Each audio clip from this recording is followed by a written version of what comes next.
nah ini tadi kita sudah selesai yang exploratory research design. Sekarang kita masuk ke yang konklusif.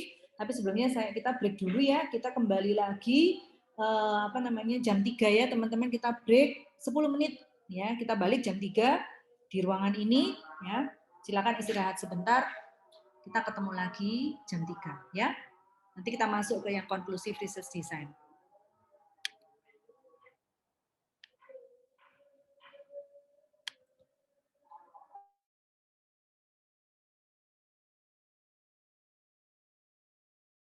Recording ya.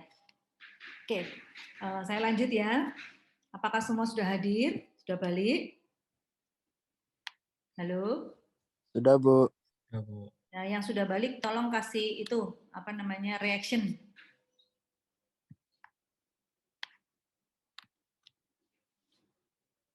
Ya, masih banyak yang belum rupanya ya. Kasih reactionnya yang sudah balik. Oke. Ya, sebagian besar ya, oke. Ya, teman-teman jadi kita sekarang masuk ke tadi udah ini ya, sudah banyak membahas tentang yang exploratory. Nah, sekarang kita masuk ke yang konklusif. Nah, kita bahas dulu yang deskriptif ya. Nah, deskriptif dari namanya saja sudah kita bisa menebak bahwa research ini adalah tujuannya untuk menggambarkan, menjelaskan ya satu fenomena, satu masalah ya yang kita teliti. Nah, jadi desain deskriptif itu punya bentuk lebih formal, lebih terstruktur dibandingkan studi eksploratif ya. Pertanyaan penelitiannya udah jelas. Nah, biasanya Bu, penelitian seperti apa sih yang sifatnya deskriptif? Nah, biasanya itu penelitian yang tujuannya itu untuk menjawab who, siapa, what, when, where, sama how. Jadi misalnya nih ya, who misalnya siapa misalnya pengunjung restoran Korea itu yang saya pernah ceritakannya, kakak kelas Anda di perhotelan itu pernah meneliti tentang sebenarnya pengunjung restoran Korea di Surabaya itu dari sisi gaya hidup itu yang seperti apa sih Bu? Nah itu kan berarti who. Mereka ingin mendeskripsikan, menggambarkan ya toh, profil dari konsumen atau mereka-mereka yang membeli restoran Korea ya. Nah jadi itu contoh studi deskriptif. Jadi nggak mengukur sebab akibat. Jadi nggak ada misalnya mengukur pengaruh ini terhadap ini, itu sudah pasti bukan deskriptif, itu sudah pasti kausal. Ya. Nah saya berikan contoh teman-teman. Ini juga saya ambil dari kakak kelas ya, anak bimbing saya di perhotelan. Anda bisa cari nanti judulnya ya. Ini saya pernah cerita kalau nggak salah juga, saking banyaknya cerita yang saya bawa ya ke kelas sampai saya lupa mana yang belum pernah atau yang sudah, tapi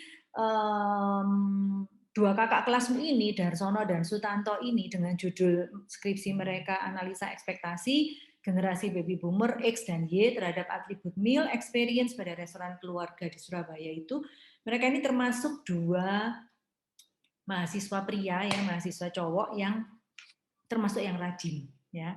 Bukan saya mau seksis ya, bukan saya mau kalau yang cowok tuh nggak rajin Bu, enggak sih. Tapi biasanya ini kan hipotesis saya bisa salah ya. Dari pengalaman di lapangan itu biasanya kalau cowok tuh kebanyakan kan easy going gitu ya. Terus kemudian nggak pay attention ke detail ya. Nah, ini dua kakak kelasmu ini termasuk yang bisa saling melengkapi. Sebenarnya tidak dua-duanya detail dan ini ya, tapi yang jelas rajin gitu. Tapi kemudian mereka tuh mau belajar untuk menulis ya, belajar untuk baca jurnal, sampai belajar sungguh-sungguh. Mereka tertarik untuk meneliti ini. Mungkin salah satu alasannya adalah karena salah satu dari mereka itu memang punya restoran keluarga. Jadi mereka dorongan untuk tahu lebih lanjut hasil penelitian ini tuh lebih relevan ya, lebih memang signifikan gitu teman-teman. Nah, apa yang saya tunjukkan di sini adalah rumusan masalah mereka, ya. Jadi ini panjang lebar cerita latar belakang, ya. Lalu mereka bilang berdasarkan latar belakang yang sudah dijabarkan di atas, ya, maka masalah mereka yang ingin mereka kaji itu adalah satu, atribut meal experience manakah, ya toh, yang merupakan ekspektasi tertinggi bagi generasi baby boomer. Ya, jadi apa namanya? Terus yang kedua adalah sama atribut meal experience yang mana, ya, jadi nanti kita akan melihat tuh atribut meal experience tuh yang dianggap tertinggi, yang paling dianggap penting gitu ya, merupakan ekspektasi atau yang diharapkan tertinggi untuk bisa dipenuhi gitu ya oleh restoran, diharapkan oleh generasi X-nya, lalu diharapkan oleh generasi Y. Nah, perumusan masalah keempat adalah apakah terdapat perbedaan ekspektasi yang signifikan antara tiga generasi ini. Nah, perhatikan di sini teman-teman, 1, 2, 3, 4. Yang 4 ini jelas-jelas ini bukan apa namanya deskriptif ya, karena dia mau rumusan, ini bukan rumusan masalah deskriptif gitu maksudnya. Karena apa? Karena dia rumusan masalahnya sifatnya komparatif gitu. Ya.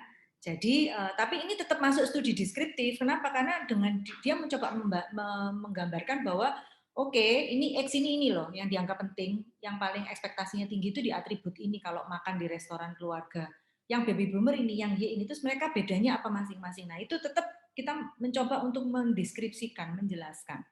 Ya, tapi ini kalau kenapa saya bunderin yang 3 ini saja, ini kaitannya dengan kemarin pokok bahasan tentang rumusan masalah. Rumusan masalah kan ada deskriptif, komparatif, sama asosiatif ya. Nah, ini 1 sampai 3 itu rumusan masalah deskriptif, yang keempat ini adalah rumusan masalah komparatif ya. Oke. Nah, teman-teman, ini adalah kerangka pemikiran ya, kerangka pemikiran atau framework research-nya dari kakak kelasmu. Ya, jadi mereka itu mengidentifikasi restoran keluarga di Surabaya, sasaran pasarnya itu pasti keluar, karena namanya restoran keluarga berarti ya restoran yang dari definisi teorinya mereka mencari ketemu bahwa family restaurant itu adalah salah satu tipe atau jenis restoran ya di industri food and beverage. Nah, namanya dinamakan apa? Family restaurant itu karena memang target market yang dibidik adalah keluarga. Nah, namanya keluarga, bisa jadi keluarga itu bisa ada baby boomers generation, bisa Gen X, bisa Gen Y gitu. Nah, lalu mereka tuh kepo gitu ya, ceritanya tuh mereka tuh kepo, pengen tahu apakah 3 generasi ini gitu, mengharapkan hal yang sama waktu mereka tuh makan di sebuah restoran. Nah, hal yang sama itu dinamakan meal experience. Di dalam bahasa apa namanya konseptualnya, teman-teman ya, atau secara teori ya, hal yang diharapkan makan itu disebut meal experience. Nah, mereka kemudian mendasarkan ya toh teori meal experience itu dari Davis et al sama Hansen et al. Ya. Nah, ternyata ketemu namanya atribut pengalaman makan itu terdiri dari 6. Ada makanan minuman, pelayanan, kebersihan dan hygiene, suasana di restoran, price ya, harga dan nilai uang, serta sosialisasi. Jadi kalau ke restoran itu ternyata juga sosialisasi personal baik antar anggota keluarga maupun dengan pengunjung yang lain ya.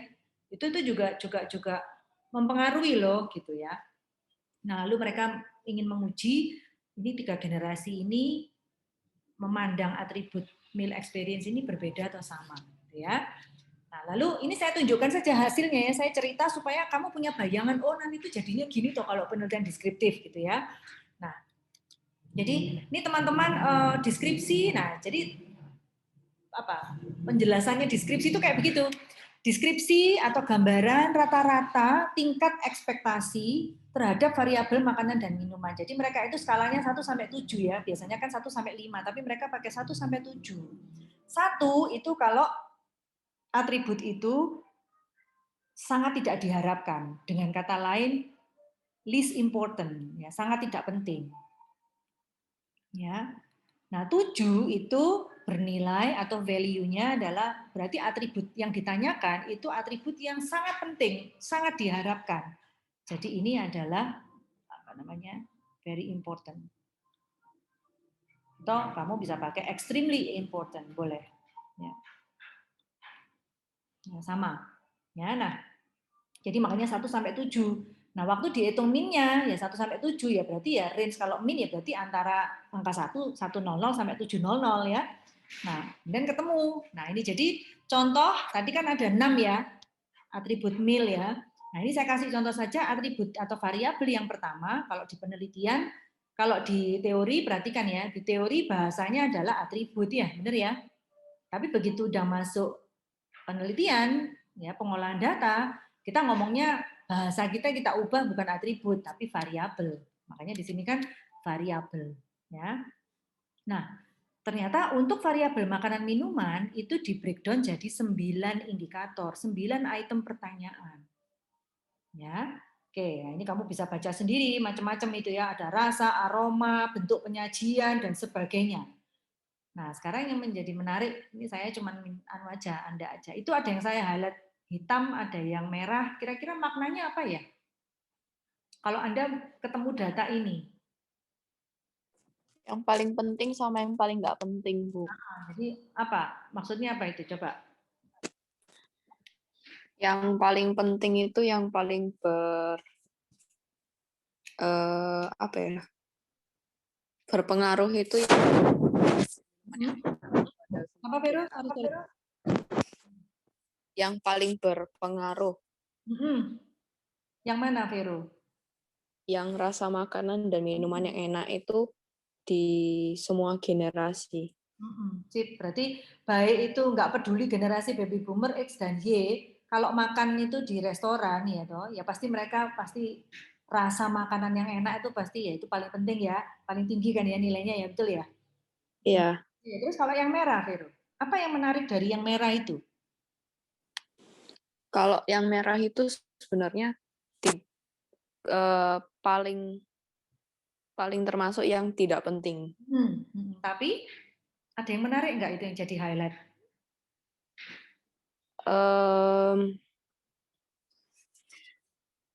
Sebenarnya kalau di generasi Y itu dia termasuk agak penting tapi nggak sampai yang sepenting itu. Karena kalau misalnya lihat dari yang generasi baby boomer itu yang paling rendah itu nilainya 4,5 di porsi makanan yang banyak. Tapi kalau dibandingkan dengan generasi Y, bentuk penyajian dan makanan minuman yang bagus itu mereka masih lebih peduli di faktor itu daripada baby boomer yang rasa porsi makanannya yang banyak. Artinya kalau pada saat kita mengupas tentang atribut ini ya, bentuk penyajian makanan, food appearance-nya dari 3 generasi ini, mana yang paling apa ya berharap bahwa ini harus apa istilahnya itu ya harus apa ya harapannya tinggi gitu ekspektasinya generasi ya benar ya tadi kata Vero ya. Iya, iya. Ini paling tinggi. Nah, bisa dilogika kan karena memang generasi Y, generasi milenial, generasi yang sudah mengerti apa namanya teknologi digital lah, terus kemudian generasi narsis lah gitu ya, generasi self love lah gitu-gitu ya. Nah, social acceptance itu tinggi banget nilainya, value-nya tinggi banget kan?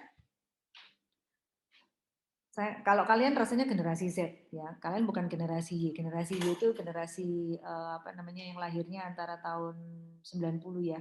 90, hang on, 80 sorry, bukan. 80 ya, tahun 80-an ya, tahun 46, 64 kemudian sampai 79 betul ya.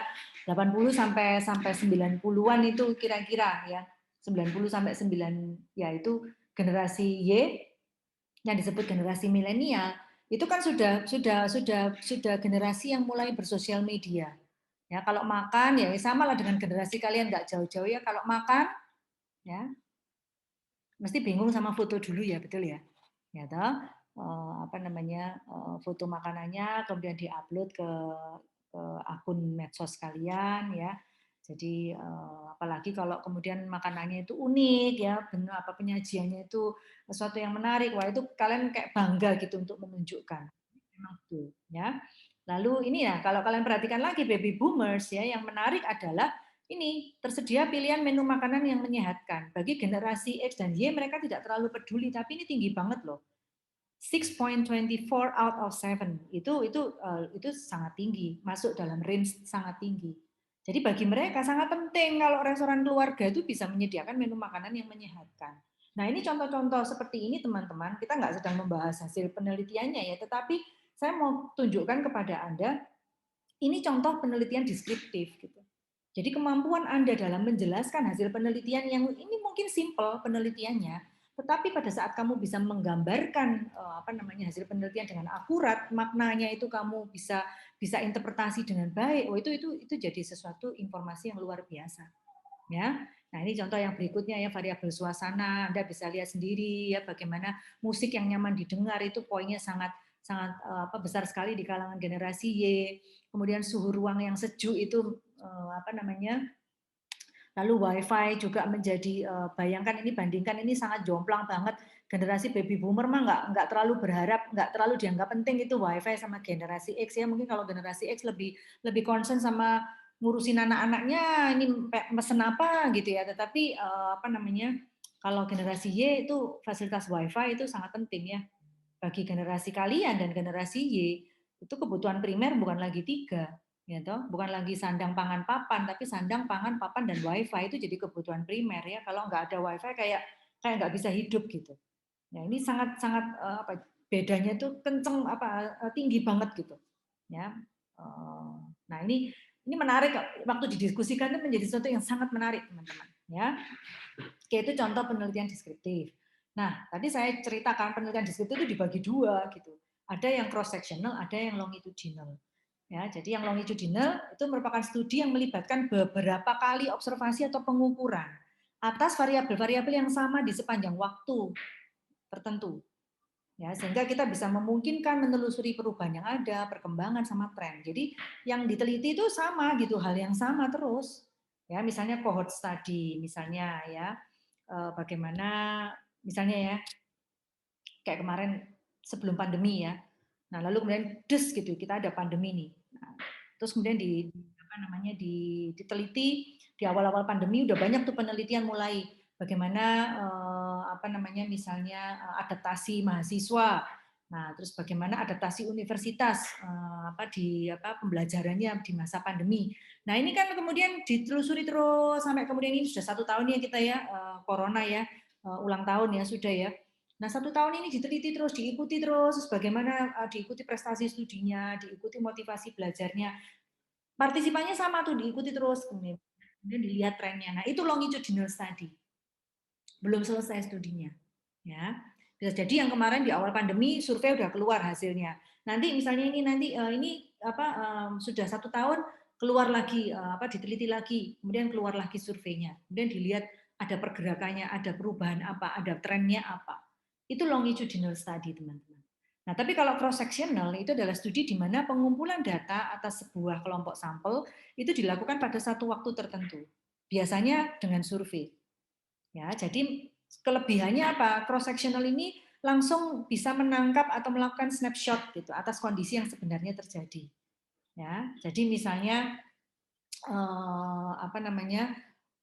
ya contohnya ini survei-survei yang banyak kalian lakukan ya. Jadi misalnya apa persepsi terhadap misalnya merek X gitu atau merek tertentu gitu ya. Nah, itu kamu ukur kepada 200 responden mahasiswa UK Petra. Nah, itu berarti ya pada saat itu gitu. Meskipun misalnya 1 minggu, 1 bulan penelitiannya, tapi kan orangnya 1 kali aja. Udah kamu pilih dia 1 kali, kamu ukur selesai gitu ya. Sampai kamu ketemu 200 responden terus kamu olah hasilnya. Nah, itu cross sectional, ya. Nah, yang multiple tadi kan ada yang single, ada yang multiple cross sectional. Multiple cross sectional kalau misalnya tadi dilakukan di beberapa tempat misalnya ya. Tadi kamu menganalisa persepsi merek handphone merek X gitu di kalangan mahasiswa UK Petra. Nanti kamu juga di waktu yang sama kamu nyebar kelompok sampelnya itu ini mahasiswa Ubaya, yang ini mahasiswa UC misalnya. Jadi ada 3 kelompok mahasiswa di kampus yang berbeda. Nah, itu namanya multi cross sectional. Jadi kelompok sampelnya berbeda-beda. Atau misalnya kamu neliti motivasi karyawan ya. Nah, di mana misalnya di Indomaret yang di Surabaya, di Sidoarjo sama di Gresik. Nah, itu multi cross sectional ya. Jadi bersama-sama simultan gitu beberapa. Oke. Yang ketiga, sekarang desain penelitian yang terakhir adalah desain penelitian kausal. Ya, dari namanya saja udah tahu ya. Jadi kalau penelitian itu ditujukan untuk mengungkapkan jawaban who, what, where, when, ya, itu jenis studinya adalah deskriptif.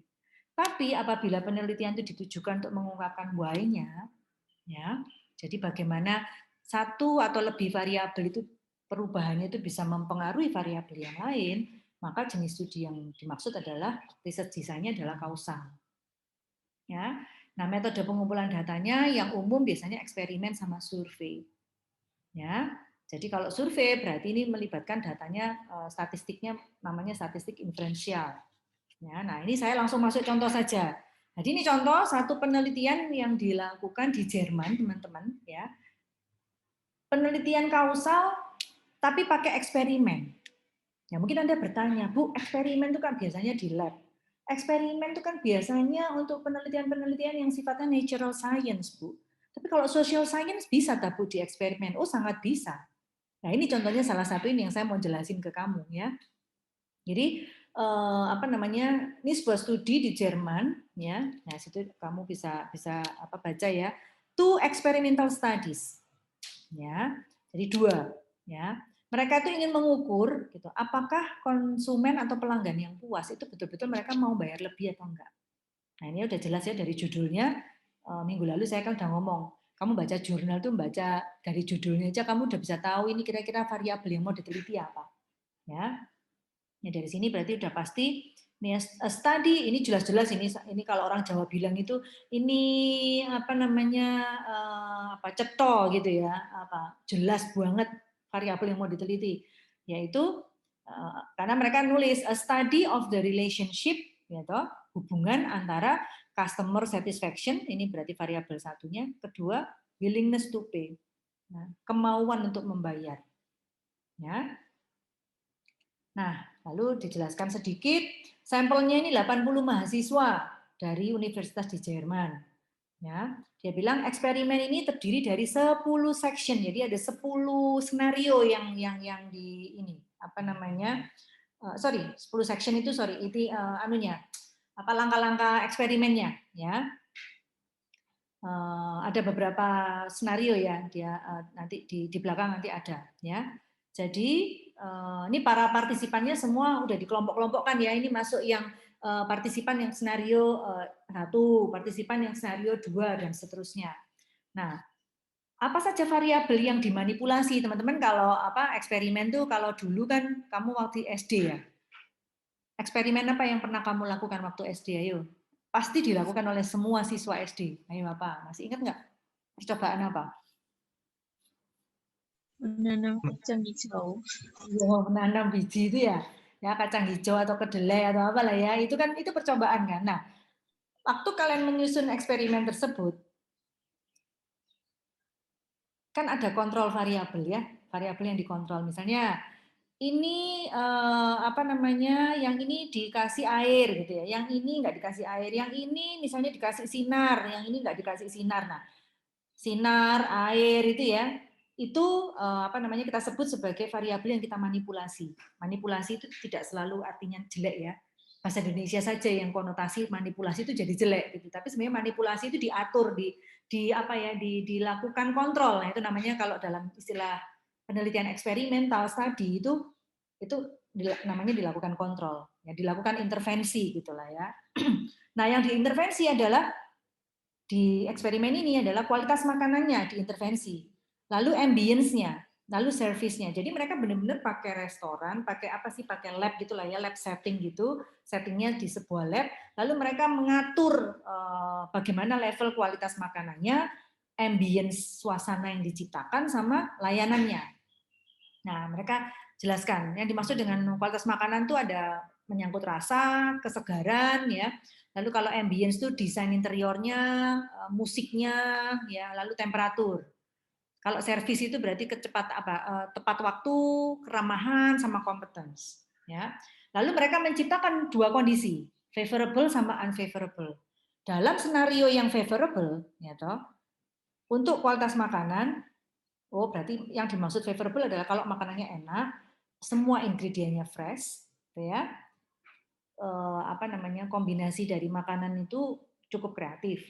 Kalau yang enggak favorable berarti sebagian bahan enggak fresh. Tampilannya enggak menarik, gitu-gitulah. Lalu terlalu pedes gitu misalnya ya. Dan sebagainya. Ya, kalau yang interior berarti ini rapi gitu ya, kemudian temperaturnya oke lah cukup. Kalau yang ini mungkin sangat dingin, dibuat dingin banget, jadi nggak nyaman kan gitu ya, dan sebagainya. Nah, lalu kita lihat di sini mereka ada 8 skenario, betul ya, betul saya tadi 8 skenario. Ya, 8 skenario ini 3 ya, ini 3 variabel yang diintervensi tadi ya, yang dikontrol ya, yang dimanipulasi. Skenario pertama, kualitas makan jembret, ambience jelek, servisnya welek pol gitu ya. Lalu skenario kedua, makanan nggak enak, ambience-nya tidak nyaman, tapi layanannya bagus. Nah, ini sudah diurutkan ya, hasilnya ini sudah diurutkan teman-teman ya. Nah, udah kelihatan di sini, lalu diukur berapa customer satisfaction index-nya, berapa indeks willingness to pay-nya, keinginan untuk membayar lebih. Nah, ternyata hasil eksperimen ini menegaskan bahwa ya kalau yang mau sempurna paling willingness kemauan untuk membayar paling tinggi ya kalau 3 hal ini semuanya sama-sama bagus ya. Jadi itu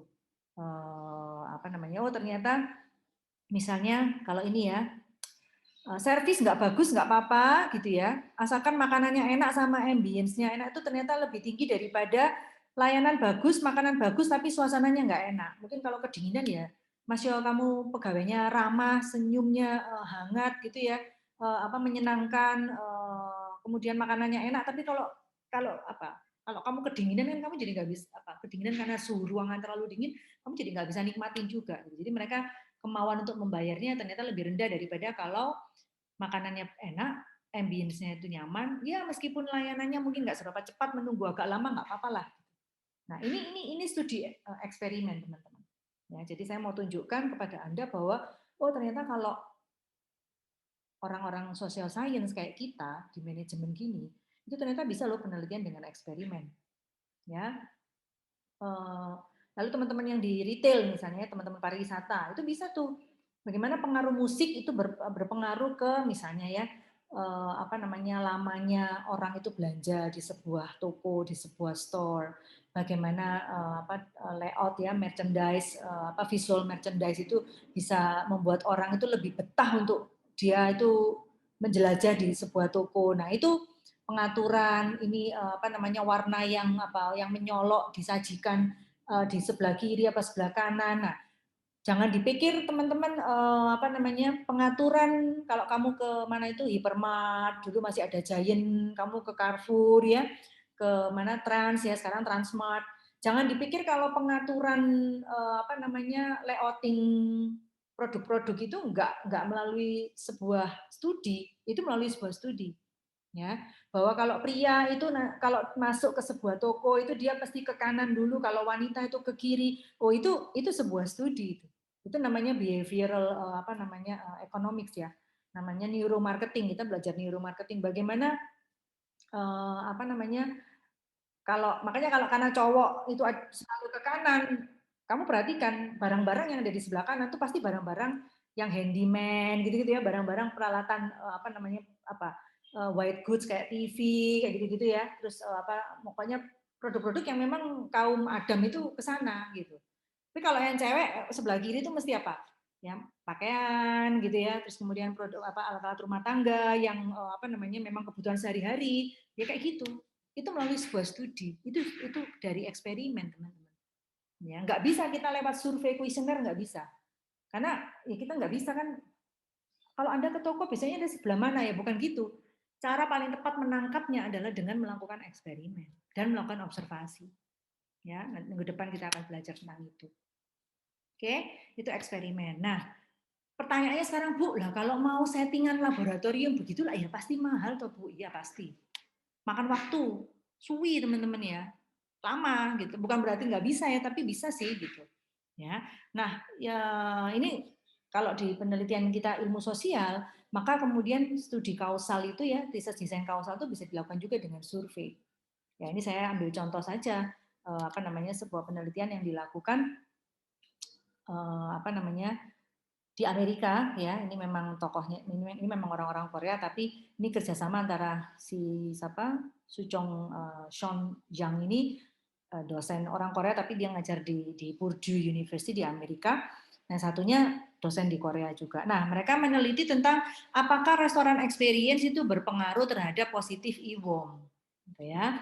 Nah, lalu mereka breakdown, ya. Kalau restoran experience itu dilihat dari food quality, service quality, atmosphere, sama price. Nah, kalau Anda jeli tadi, teman-teman, meal experience yang tadi skripsinya kakak kelas itu kan sebenarnya nggak jauh-jauh dari restoran experience, ya. Tapi referensi yang dipakai beda. Ya, nah ini sebenarnya mengukur hal yang mirip, sebenarnya hal yang diukur variabelnya kan mirip, Bu. Iya, mirip memang. Tinggal nanti dari perspektif mana. Dari sini Anda jadi bisa melihat bahwa oh ternyata satu variabel itu bisa peneliti A mereka pakai istilahnya meal experience gitu. Tapi di peneliti lain tuh bisa jadi dengan atribut yang sama, ya, kualitas makanan, layanan, atmosfer, ya tadi, ya. Itu ternyata dia pakai istilahnya restoran experience. It doesn't matter menurut saya. Ya, yang penting ada dasar teorinya, ya. Nah, ini semua di breakdown pertanyaan-pertanyaannya, ya. Kalau ngomongin IWOM tuh apa sih, apa yang indikatornya gitu, ya. Nah, udah kemudian diukur ini dalam kuesioner mereka. Nah, ini kira-kira gambar model yang mereka teliti gitu, ya. Nah, saya nggak tunjukkan hasil, nggak perlu. Jadi apakah food quality membuat mereka itu kemudian punya positive feeling untuk mereka cerita ke orang lain, kayak gitu-gitu, ya. Dan seterusnya. Ini modelnya sudah ruwet, teman-teman. Tapi dalam arti gini, kita nggak ngomongin hasilnya, tetapi di sini yang saya mau tunjukkan adalah ini kan hubungan kausal gitu kan, bahwa service quality itu bisa berpengaruh ke concern for others dan sebagainya, ya. Ini adalah kausal yang nggak perlu eksperimen, tapi ini melalui survei saja dengan bantuan statistik kita bisa menganalisa apakah variabel-variabel ini, yaitu independen ini mempengaruhi variabel Y yang ada di sini, gitu ya. Ini kan semuanya tadi kan restoran experience, ya. Lalu yang ini kan IWOM. Ya, kemudian di breakdown jadi 3, restoran experience di breakdown jadi 4. Ya. Oke, jadi untuk menutup, teman-teman, hari ini kita sudah belajar, ya, 2 jenis desain penelitian yang utama, yaitu riset eksploratory dan desain riset konklusif. Ya, tujuannya beda, eksploratory lebih umum, riset konklusif lebih spesifik. Data yang dibutuhkan konklusif sudah sangat jelas, eksploratory justru masih samar. Ya, kemudian sampelnya biasanya kecil, dipilih secara subjektif kayak tadi experience survey, FGD. Kalau konklusif sudah melibatkan sampel yang besar, ya. Kemudian pengumpulan datanya lebih fleksibel kalau eksploratory, kalau konklusif itu lebih ketat, ya. Lalu analisanya juga lebih informal kalau eksploratory, kesimpulannya juga sementara, ya, bukan final. Kalau final itu yang konklusif, ya. Nah, semoga hari ini teman-teman udah bisa bedain, ya, mana yang eksploratory, kapan saya butuh, kapan saya melakukan konklusif. Hari ini seperti tadi saya bilang, kita belajar tentang jenis desain penelitiannya. Ya, minggu depan kita akan belajar lebih jauh tentang metode pengumpulan datanya.